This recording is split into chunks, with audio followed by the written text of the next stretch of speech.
What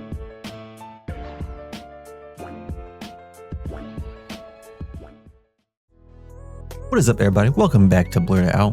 One Piece is back. Chapter 1182 has dropped, so you know we're going to talk about it, but we also have some nice One Piece news. Wit and Netflix have dropped the release for the One Piece. That's right, the One Piece remake, the new anime that Wit is basically doing on their own to kind of put a new, fresh spin on the series, is coming out February of 2027. Now, this is going to be a 7-episode run just for this part they're releasing right now. 7 episodes. It's gonna cover the first 50 chapters of the manga. It's gonna be about 7 chapters per episode, so we should be getting up to Baratie, somewhere in there. And this is huge because we've been waiting for an update on the remake for a while now. We had the announcement and they kind of kept giving us the same like promotional art where like they've redone some of the scenes. Like we saw that a few times. We really haven't seen anything new until now. And even now we haven't gotten anything new. We're actually just getting the release. There's supposed to be some teasers appearing at the Annecy International Animation Film Festival, and Netflix is going to have an event there where One Piece will be a part of that event. So I'm guessing we're going to get some trailers, some release information there. And I mean, we're going to see stuff for, One Piece Day. We're going to see stuff for Jump Festa. So we're going to actually see some of the remake, what it looks like so far, I think in the upcoming months. Big news, love to see it. A lot of people have been waiting for that. There are some like complaints about how the pacing is going to be, considering it's 7 episodes to kind of cover that much content. So you're talking about kind of how the live action did it, where we're really jumping between like a lot of stuff. I mean, you gotta think that's Buggy, that's Kuro. We're gonna end up in Baratie with Mihawk and Krieg. We're not quite getting to Arlong Park, so I think pacing wise, we'll probably be fine. I don't think we'll end up skipping too much. There might be some things here and there that we love as kind of just, longtime readers and watchers that they may omit, but I think overall it should be okay. In other news, the One Piece World Popularity Poll number 2 midterm results are in, and we've gotten some announcements from Oda as far as what he's going to do for the winners. So for the top 30, they're going to receive special outfits. Now, when they say that, I assume that means they're going to appear in a color spread or promotional art that has them in specific outfits for the popularity poll. Now, the top 15 will get eye catchers for the new anime. So the little bumpers in between the episode, the top 15 will get some of those, which is really cool. But let's take a look at the top 10. So we got Joy Boy Luffy, Resident of the Underworld Zoro, Commoner's Leg Sanji, Charlotte Nami, Surgeon of Plans Law, Best Girl Nico Robin, Somehow Relevant Ace, Rat King Shanks, Uta, and 100 Merch Chopper. Now, some of these are to be expected. Some of these are a little weird. No idea how Uta made it in here. Like, I know people loved Film Red. I didn't think it was as receptive as the rest of some of the movies, say like Strong World or even Film Z. I mean, even Stampede was pretty popular. Film Red, I think Film Red was popular. It just didn't have that same feel as the other movies. But for Uta to crack the top 10 is insane. That is insane behavior. Some notable other ranks, we have Rox at 12, we have Perona, actual best girl at 18, Loki's at 21, Kuma's at 22, which I'll take it. I wish she could have been higher, but I'll take it.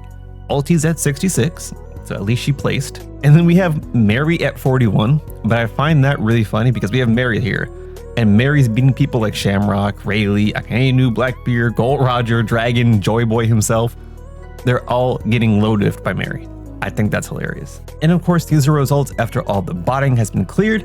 I don't know if you guys were like kind of keeping track of things as they progressed, but there was a lot of botting that put Sanji at heights where he could only dream of. So I'm glad they cleared that out, as we know the San and Sanji stands for 3. That's where he normally goes, unless Nami is stepping up to the plate. So we'll see how the poll goes by the end here. I'm expecting most of this to stay the same. I'm surprised we don't have a carrot sneak in here. That was pretty relevant last time. I don't see it happening again. It looks like, at the most part, maybe Uta will make her way out of here. Everyone else, this is pretty run the course. This is usually how the popularity poll goes. But let's get into the chapter. As always, if you have not come to the latest chapters or episodes, please note there will be spoilers ahead. Oops. So, cover request. Fujitora is eating udon noodles made by a fox and a tanuki. Nothing special here. The only thing I notice here is that it's always Kizaru and Fujitora just eating udon. Whenever they get a chance, they're gonna sit down and enjoy some udon.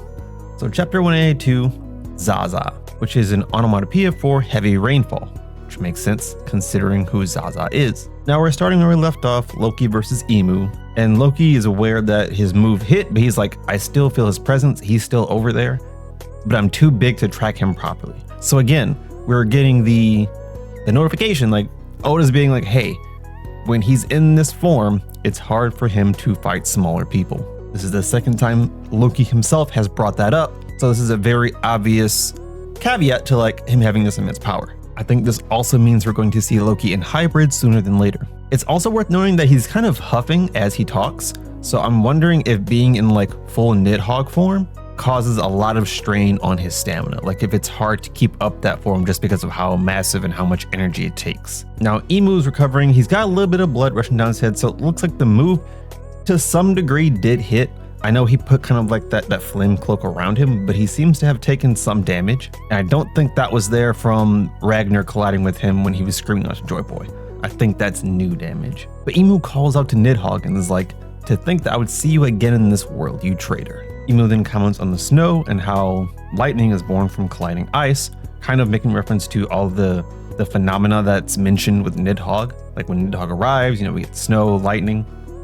And then he talks to Ragnar, or at least he reaches out to Ragnar and says like, Ragnar, I remember you as well. You've been waiting this time for a new master, how nostalgic. And you have Ragnar responding, and we get the kind of info box of Ragnar the Hammer, mythical squirrel fruit model Ratatosker. And I feel like that was confirmed a while ago. I feel like we already knew that, or at least maybe we just theory crafted that until we were like, okay, obviously Ragnar is Ratatosker, but we have the confirmation here now of the fruit. So this is a weapon that ate a devil fruit and became a sentient weapon.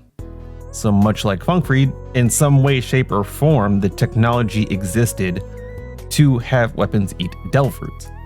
Now we know that Vegapunk brought that into the modern era, but a lot of what Vegapunk does, I think he mentioned, came from the previous timeline of science. Because Vegapunk said that the history and the kingdom before the Void Century, they were so far ahead of the time as far as science goes. And you look at things like the Mother Flame, you get things like Emmet, you'll get things like devil fruits being able to be not only like created, but to be consumed by inanimate objects. All of this technology, all this science, it all has some era back then. And you even look at Elbaf and they have that ancient technology base where Lilith was at. And it's like, okay, at some point in time, their technology was just insane. So my guess is that this combination of the fruit and the hammer came from that era of science and technology. Now Ragnar launches what looks like a column of snow from its hands, and then Loki combines his own attack. He shoots lightning through like the snow, and it starts creating these little beads, and he calls it Ragnar 5 arrows. So it's like a combination of lightning and ice, I think.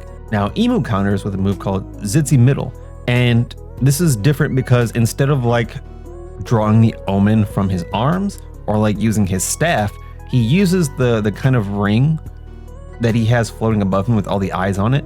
That opens up and that starts shooting out some of the omen beams, like the little demon faces. Now, because of the way this is angled, it seems like both hits land at some degree, because you have the omen falling from the sky and colliding with Loki's attack, but you have Loki's attack going straight forward, going to Emu. And you can see some of the omen hitting Loki like on the wing, you see a big explosion. So like there was definitely a collision. And then you see in the far back against the mountain wall that Loki's move has gotten through the omen. So it looks like both attacks land to some degree. And we just see this giant list of explosions like all across the field. In the distance, we have Bonnie and Lilith watching. And Lilith is a little bit concerned about Bonnie. She doesn't want her to get involved, which Bonnie has no plans to. They're currently taking care of Sanji, making sure he's like at least taken care of because he took a lot of damage from that kick. And Lilith mentions that basically she's doing the math on who Emu might be, because she's like, he clearly outranks the God Knights. He's not one of the 5 elders, so he might just be something even more eldritch than that. Because he's like, the government has like a long history of like shadows and power, so it's not too far-fetched to say that they have something that's even more crazy than the Gorosei of the Gods Knights. As she's saying that, Sanji gets up and they're trying to get him to calm down because his injuries aren't healed yet. And we get a flashback to Sanji's conversation where Killingham pulls up and is like, looks like he got taken out, so I ain't gotta deal with you. Killingham mentions that he's surprised Sanji is still breathing even after taking that hit, and then he starts to head out. Sanji's like, hey man, where you going? And Killingham mentions that he's been powered up, so now he's gonna continue on with his mission, like he's got things to do. And he then launches off in the same way that Imu and Summers did when Imu was giving out the omen initially. So Sanji starts moving, he's skywalking to Killingham, trying to catch up to him. And he's like, I gotta help protect it. Like this is Luffy and Usopp's place.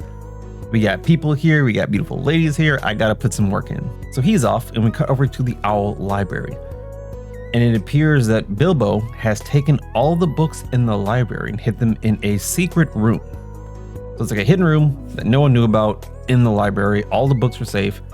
Robin's ecstatic, but Saul is kind of just like, okay, cool. I'm glad the books are fine, but I have questions for the owl that disappeared randomly in this secret room. And he's like, you're starting to feel like more of a mysterious creature than I initially give you credit for. And Biblo's kind of just, So I feel like we need some communication between Chopper and Bilbo to see what exactly he knows. Because this owl is obviously more intelligent than just a bookkeeper. To even know about this secret room and not use it until it's deemed necessary, I think that's a huge thing of like, okay, this owl has been here a long time. We cut over to the port next to the Western Village and we have Summers flying through the sky holding a Viking ship. And he throws it down to the water and he starts making a call that, all right, I got a ship, commence the plan, get the kids. And he mentions that he's Super Summers, so they keep kind of drawing attention to how they're amped up. So the omen is definitely some kind of just power enhancing tool. Now, I wonder if Imu can give out omens outside of the contracts. So like obviously all the Gods Knights are contracted, they have connection to the Abyss, they have this, that, and the other. Is that also part of omen? Can Imu give omen to someone who isn't under his wing, isn't under the contract, and how would that work? But deeper into the Western Village, we kind of see people recognizing the commotion going on with Loki and Imu, and we see that Chopper has begun treating everyone that got hit when Imu first showed up. Gerd's got her fingers bandaged up, as we kind of thought that Chopper would fix her hands. We didn't think she would stay that way. And then Chopper took care of Hydruden, Chopper took care of all the moms, basically did all the doctoring that Chopper was supposed to do. And while everyone's recuperating, Goldberg and Zoro are heading out to the fight. So Zoro's already back up. Goldberg mentions that I didn't really take any damage from any of the fighting, so like I'm still good to move around and stuff. So they're heading out to catch up back with the fight. Goldberg does mention that he's happy that he has Zoro fighting along with him. And Zoro's like, listen, once Luffy has set his sights on something, we all follow suit.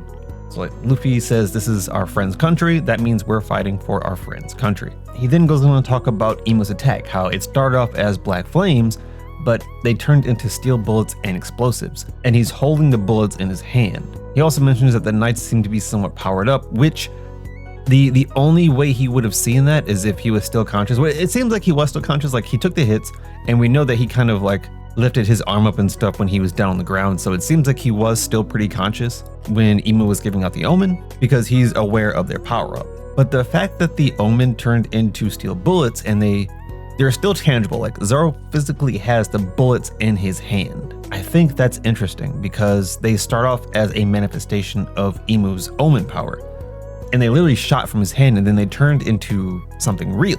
So I want to see, of course, with Imu and omen, there's always more to see. The fact that it seems like it's creating matter out of thin air intrigues me more. So I want to see more of Imu's abilities, of course. But Zoro also mentions that if we don't, get things under wrap here quickly, it's gonna get really bad. We're back to the conversation between Summers and Killingham, and they're talking about how Killingham accidentally summoned a really terrifying dream demon, one that even terrifies the Gods Knights. You think he just got a little carried away. And they're like, well, as long as you control it, it'll probably be fine. We just gotta make sure we lock in. Imu's body isn't meant to be out on this world, so we have all our combat here, we have all our abilities here. We have to make sure that we do not fail again, that we do not disappoint Imu, and that we live up to expectation. Things of note here are that Summers very directly states that Imu's body cannot be in this world. That is a fact. And we saw from the Gorosei, we saw when Imu arrived that there were some drawbacks to Imu actually being out here. Now we still don't know why this is the case, but we just know that Imu's body is not meant to be in the lower realm. The first thing that my mind goes to is that it's the air. There's something in the air that affects Imu's body, and that is the origin of the air bubbles. That is the reason why the celestial dragons have the little air bubbles, because the original kings, one of the kings literally could not breathe the air on the surface world. He could only breathe the air above the clouds. So that's kind of just a theory I have. It seems like it may be more complicated than that. There may even be something back at Maryjoy where it's like, if you're away from this, there's a certain thing in Maryjoy that's keeping his power running, and when he's away from it, it diminishes his power, which could allude to what Doflamingo was talking about and how power wanes over time and that there's something hidden in Maryjoy. So just a lot of theory connecting to why Imu is reacting the way he is to being out here, but we're obviously going to need more. Now we're back at the Western Village, and all of a sudden it just starts raining. Terribly raining, like it's just sky is covered, rain's falling down. Killingham pulls up and commands something to capture the kids. All of a sudden, this giant water arm reaches through the building, grabs all the kids, and starts pulling them out. And then we have Killingham giving a little narration on what's happening here. He's like, for those of us born above the clouds, the idea of water from the sky is terrifying.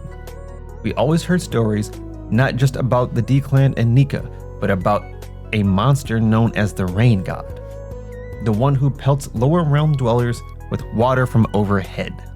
So this is basically a boogeyman story of this god that drops water on the lower surface world.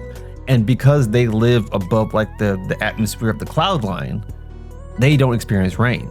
They're always above the clouds. So rain is a foreign concept to them. And so it's kind of like formulated itself in the version of this monster that even the gods not so terrified of, because they were probably told as kids, in the same way they were told about the D-Clan and Nika, that these monsters exist. And we get a full pan of the Rain God ZAZA Dream Demon.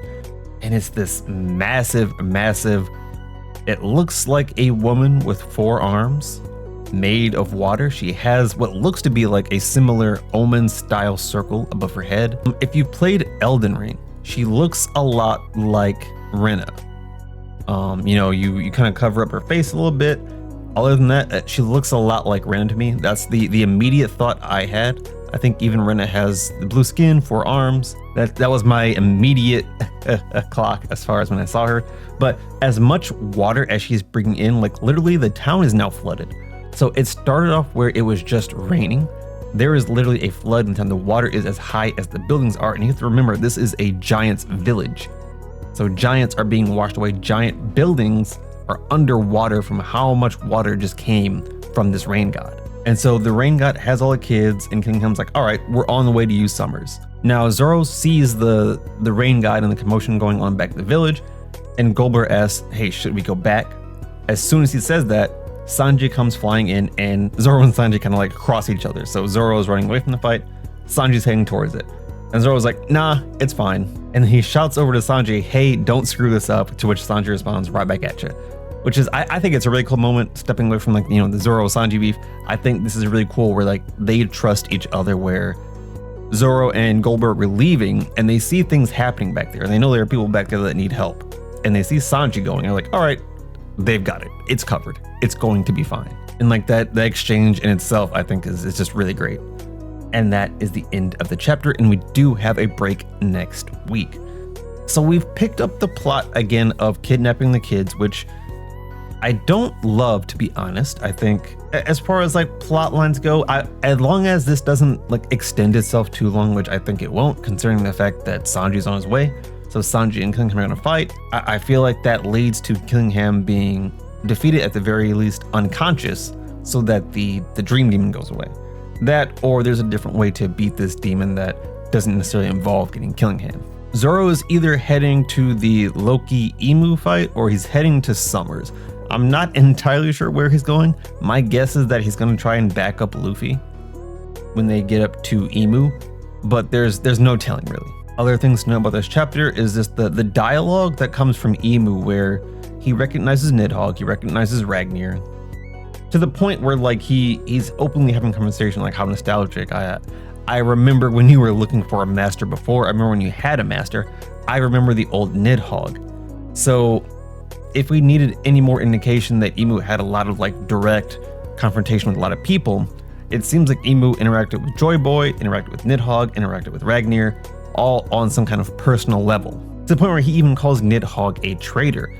That makes me believe that Nidhogg, the previous incarnation, was on Emu's side. So Emu and Nidhogg fought together, very possibly against Joy Boy, because we saw in the previous chapters, there was the collision between the Sun God and the previous Nidhogg user. Like they used to clash, and I think that's the OG Joy Boy. So it's like, okay, at some point, Nidhogg and Joy Boy were not fighting together, they were fighting as enemies. And that's very interesting because it's painting a different picture than what we saw before, where it's like all of these forces were against Emu.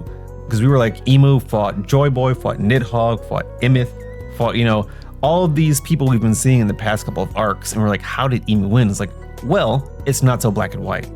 It's very possible that Nidhogg was on Emu's side, and that's a big power on someone else's side. So much so that the last person that had Nidhogg was revered as a god himself and insanely powerful. But fantastic chapter. We're on an interesting cliffhanger. I feel like we're getting to the point where we're starting to set up end of arc fights. We got Sanji and Killingham who are gonna square it out. I don't know who Summer's enemy is. I was thinking it might end up being Zoro. I don't think that's a solid fight for Zoro. I see him more helping Luffy out with Emu than anything, but we'll see how that pans out. That is going to do it for this episode. Don't forget to like, comment, subscribe, and I'll catch you in the next one. Peace.